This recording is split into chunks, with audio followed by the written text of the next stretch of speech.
Hello, it's Gary reaching out from Elevate Practice Intelligence, and welcome to part 5 of a 5-part series on how to grow my healthcare practice. The theme for today is people capital. The topic for today, your best people are your greatest asset. Before we jump into today's topic, let's go back and do a quick recap of parts 1 to 4. If you remember from part 1, it was always start with the end in mind, understanding the rules of the end game and where do specialized buyers like national rehab companies place value. And it's the coherence between the value in your practice and the value that a buyer is looking for that should get you across the sell cycle finish line.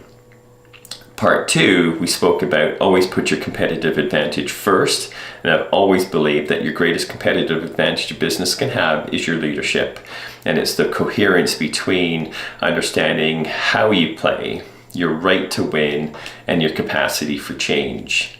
In part 3, we talked about the financial capital, and we talked about the business virtuous cycle.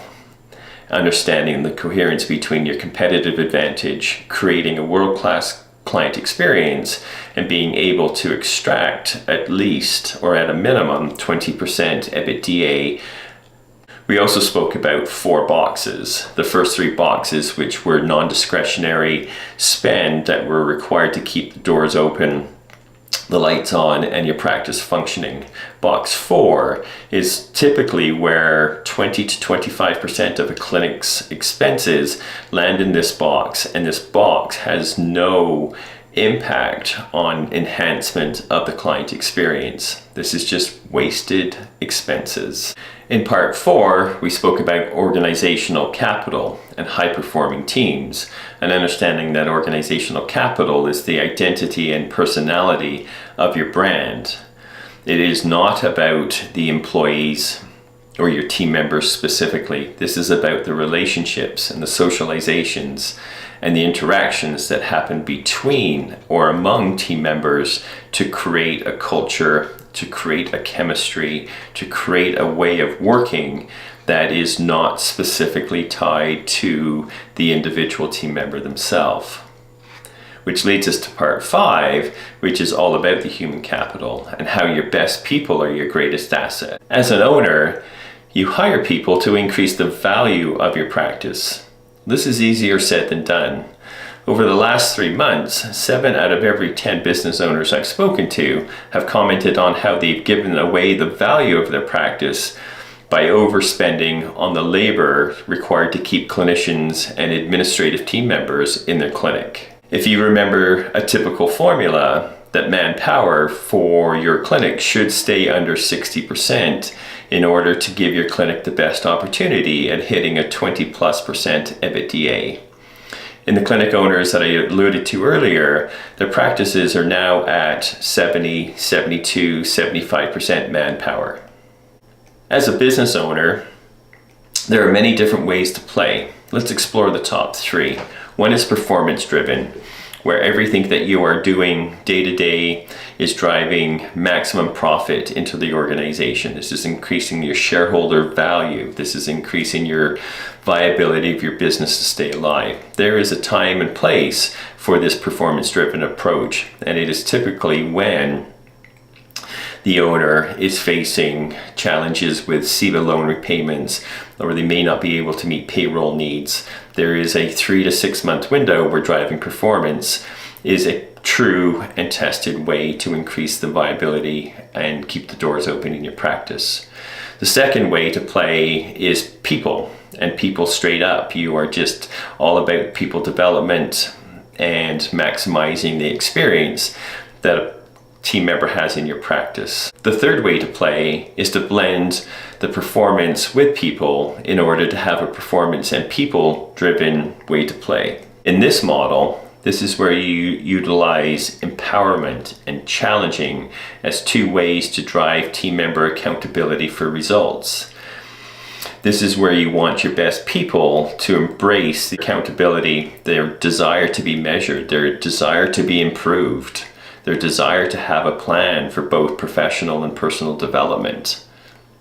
The quality and suitability of your team members matters most. When you consider 3 main financial KPIs, the return on investment, the turnover rates, and your ability for advancement, the number one way to play is people and performance, followed by performance, followed by people, and followed in the fourth way by no plan at all.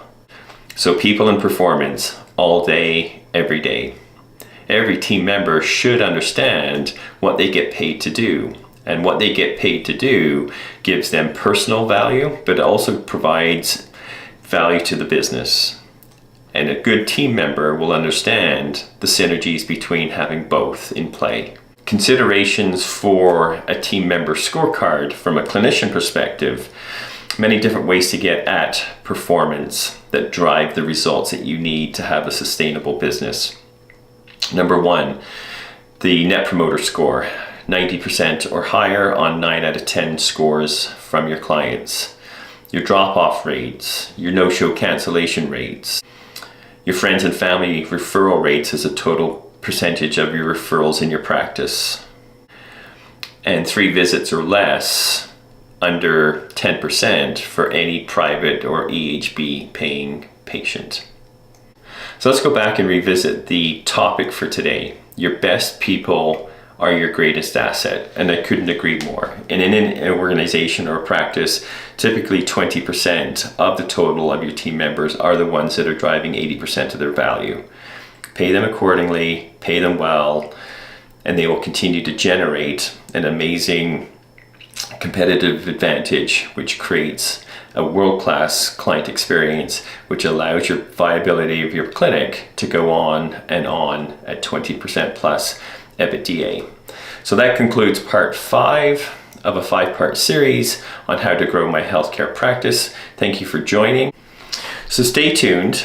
I'll have 3 more videos posted to this channel in the next 4 to 6 weeks. The topic for all 3 videos are how to sell my practice. These are the tips of the trade to understand the strategy specific to exit planning, strategies specific to how to evaluate my practice, understanding cash and EBITDA, understanding tangible assets and intangible assets, and also goodwill. And also understanding who is the right buyer for my practice. Is it a physio in my practice? Is it a local competitor? Is it a P&E firm, private equity? Is it a large Canadian national healthcare company? Many different options to explore. So thank you again for joining for 5 parts on how to grow my practice. Stay tuned. Excited to have 3 more videos coming on how to sell my practice, and the preparation for a sales cycle is critical to maximize the value for your practice. Thank you.